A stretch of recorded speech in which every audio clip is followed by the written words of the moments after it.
time now for your MOTRAN Minute, warning basin drivers first. Dustin Fawcett with the MOTRAN Alliance is joining us live this morning. Dustin, thank you so much for being with us. Thank you so much for having me. Good morning. It's a pleasure to be back on with you guys. So the House recently passed the Moving Forward Act, which will make a big impact on infrastructure across the nation. Can you tell us a little bit about that? Absolutely. So this H.R. 2 is what it's known as up in D.C. Was recently passed out of the House, essentially along partisan lines. But it's a $1.5 trillion infrastructure package. And what we're really interested in this bill is that it's got a federal surface transportation reauthorization. And they have to do these every 5 years or so to really get the roads, bridges, and kind of the core group of funding mechanisms passed. And that's kind of just something that they are required to do every 5 years. And so in that bill, there's a couple things that we were really watching. There's a whole lot of stuff. It's a 2,300-page bill. But really what we were watching was two particular federal interstate designations that come through the Permian Basin. And then there's some broadband topics that are in this bill as well that is something that we've been looking into and that will could possibly help us out significantly. That's very important. Can you tell us about these roadways? And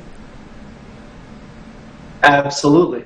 So the first of these is an Interstate 14 designation, and this is I-14, which, as some folks may or may not know, even-numbered interstates are your east-west corridors, and so essentially it being numbered 14, it's going to be right in between the southern route of I-10, which really takes us from El Paso to San Antonio down to Houston, and I-20, which is El Paso up here to Midland, Odessa, through Abilene and into DFW.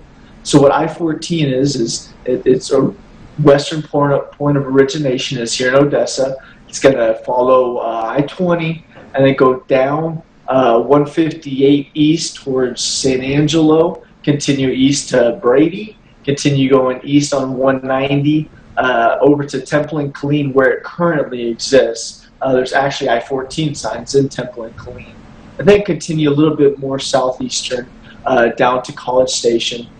And then it goes on for thousands of miles east through Louisiana, through Mississippi, Alabama, and Georgia. So it's a 5-state designation.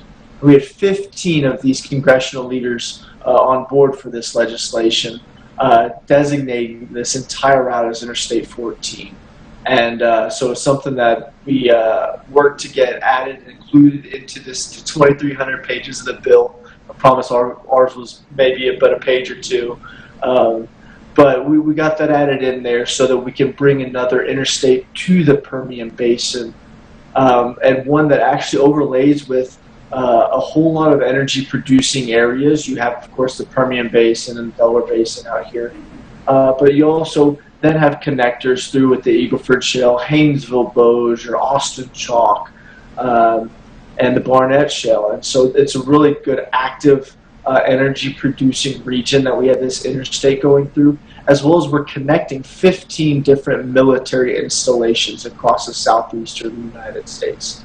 And that's something that we call this highway the Ports to Forts corridor, and that's what it's known as up there on Capitol Hill. Mm-hmm. And so we're really excited about this federal designation. So what does that all mean for the basin? So what that means is this, of course, is a long-term project. Interstates aren't built in a very fast fashion. What it means is that it prioritizes these roadways to be built up to interstate standards. There's certain levels of of standards for these roadways. They got to be divided. Got to have some green grass in between or whatever it may be, 4 lanes at least. And you have these frontage roads, and you have higher pavement quality for the sound of your vehicle. So these roadways, this 158 corridor to San Angelo, is going to be bolstered even more. And